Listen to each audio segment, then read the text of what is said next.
Hello students, in today's video we will be doing with CBSE class 10 science chapter 2, that is acids, bases and salts. So here we have the difference between the acids and bases.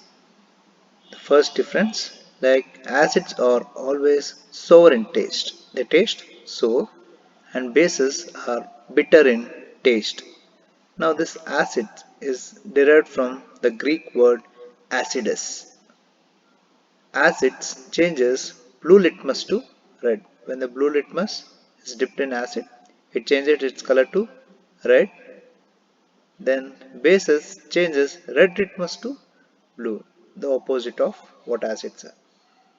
For example, in acids we have hydrochloric acid, sulfuric acid, nitric acid, acetic acid. These are some of the examples of acids what we have.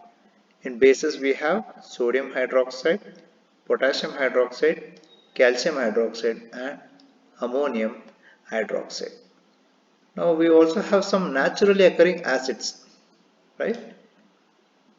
For example, you can look into the first column. We have vinegar, orange, lemon, tamarind, tomato, curd and and nettle sting.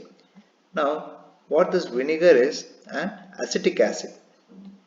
Orange contains citric acid, lemon again contains citric acid, tamarind contains tartaric acid, tomato has oxalic acid, curd has lactic acid, and nettle sting has methanoic acid. Next we have acid base indicator. So what is acid base indicator? Are the substances which indicate the presence of an acid or base in a solution. So these are the indicators which show either the acid is present in the solution or the base is present in the solution. The next one we have the litmus solution. It is a natural indicator. It is a purple dye extracted from lichens. Other examples can be a red cabbage, colored petals of tunia and turmeric. The third one we have olfactory indicators, which shows odor changes in acidic or basic. For example, we have onion, right? Onion can be taken as olfactory indicator, and clove, which through which we can know whether it is acidic or basic by the odor, by the smell. Then again we have acid base indicators. We have a table here. So when we go through this, name of the indicators, we have 5 indicators here. Now the first one, blue litmus solution. Here color changes with acid. When it is dipped into acid, it changes to red. When it is dipped into base, it doesn't change its color. The blue litmus remains the same. The same when you go with red litmus solution. Here you see that the color doesn't change. When you dip with acid, the color doesn't change. Same thing when you take with color with base, the color changes to blue here. When you take with turmeric, again there is no change with acid and changes to red with the base. When you take methyl orange, it changes to red with acid and changes to yellow with base. Phenolphthalein, which is colorless, right? So it changes to no color with acid and it changes to pink with base. Next we have the different types of acids, right? So here we have the dilute acid. So when you define the dilute acid, it says what? A dilute acid contains a small amount of acid, not the 100%, the lowest concentration, right? The lower concentration of hydronium ions and a large amount of water. So dilute acid has a lower concentration of acid and more concentration of water. So when you go with concentrated acid, it is just opposite to that, opposite to dilute acid, where it is a concentrated acid contains a large amount of acid and a small amount of water in that. Okay, this is the difference between the dilute acid and concentrated acid. Now we look into the chemical properties of acids and bases. Now let us take some reactions. Okay, so here it says the first thing, let us go through the reaction with the metal. Whenever an acid reacts with metal, it gives out a salt and hydrogen is liberated. Right? For example, we can take hydrochloric acid, that is HCl. When you take HCl, combines with zinc. Zinc is a metal, so when hydrochloric acid combines with zinc, it gives out zinc chloride plus hydrogen. Hydrochloric acid combines with zinc to give out zinc chloride plus hydrogen is evaluated here. Then next we have the nitric acid. Here that is HNO3. When HNO3 reacts with a metal, HNO3 is acid.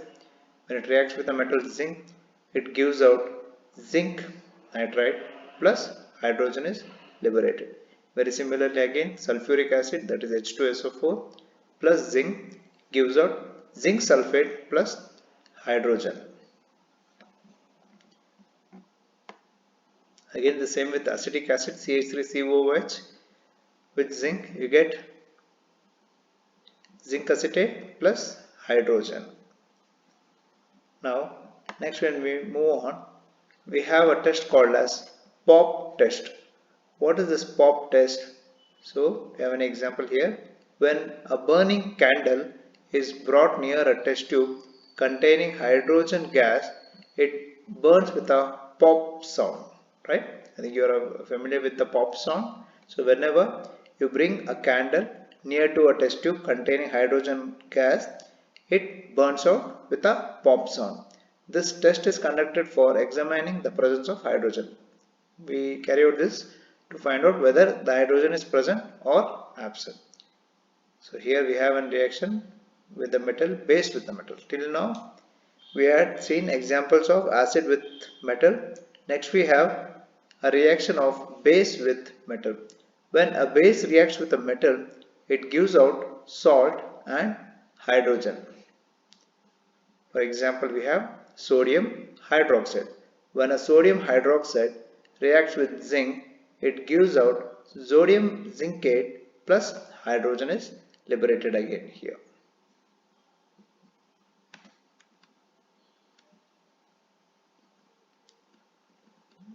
Next we have actions of acids. Actions of acids with metal carbonates and metal bicarbonates. Okay, so when a metal carbonate reacts with acid, it gives out salt plus carbon dioxide plus water. That is, metal carbonate is nothing but, for example, we have Na2CO3. When Na2CO3 reacts with an acid, right? When it reacts with an acid, it gives out sodium chloride, which is a salt, plus carbon dioxide, that is CO2, plus water, which is H2O. Very similarly, we have other examples, right?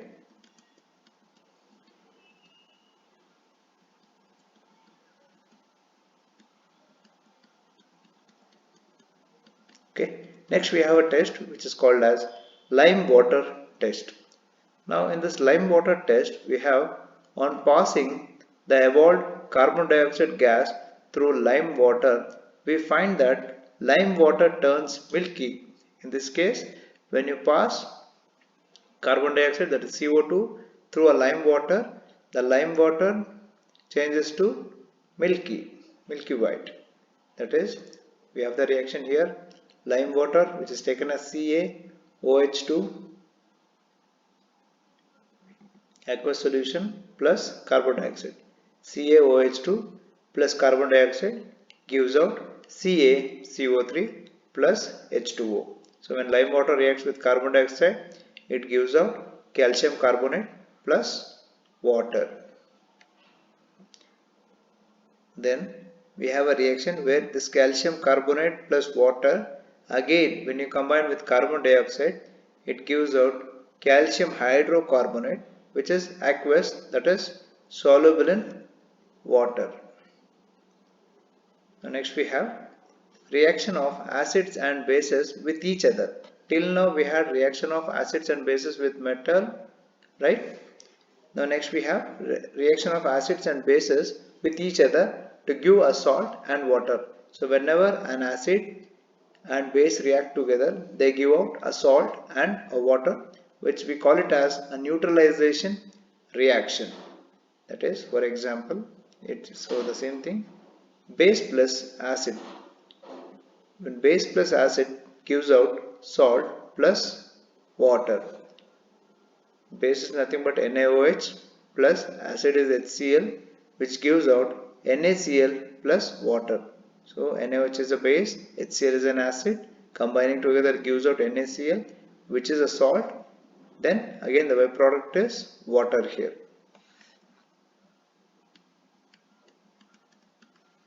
Next we have reaction of metal oxides with acids.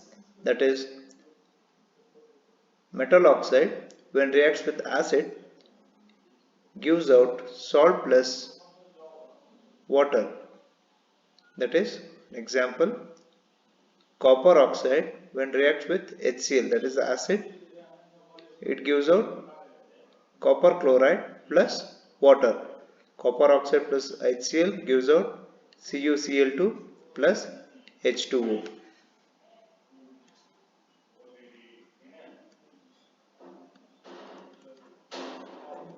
Next we have metallic oxides. Here metallic oxides are said to be basic in nature because they give salt and water. Metallic oxides always are said to be basic because they always give out salt and water on reacting with acids. Some metallic oxides react with both acids and base and are called amphoteric oxides. That is, reaction of non-metallic oxide with base. Non-metallic oxide plus base gives out salt plus water. That is, carbon dioxide plus calcium hydroxide gives out calcium carbonate plus water. This is a diagrammatic representation where all acidic solutions conduct electricity because of formation of H plus ions in aqueous solution. So this is the acid solution in water which conducts electricity, where we have acid solution in water, right? We have two nails here, or we have two graphite rods. Solution is dilute HCl solution in a beaker, and they are connected to a AC plug and a bulb here, a battery with 230 volts, right? Glowing of bulb. When the bulb glows, it indicates that there is a flow of electric current through the solution. That is, acids or bases in a water solution. Acids produce what? They produce H plus ions in presence of water. For example, we have when hydrochloric acid, that is HCl, taken with H2O gives out H3O plus Cl minus. That is, H3O plus is nothing but the hydronium ion. H plus ion cannot exist alone. It exists as H plus, that is an aqueous state, or H3O plus as hydronium ion. Bases provide OH minus ions in the presence of water.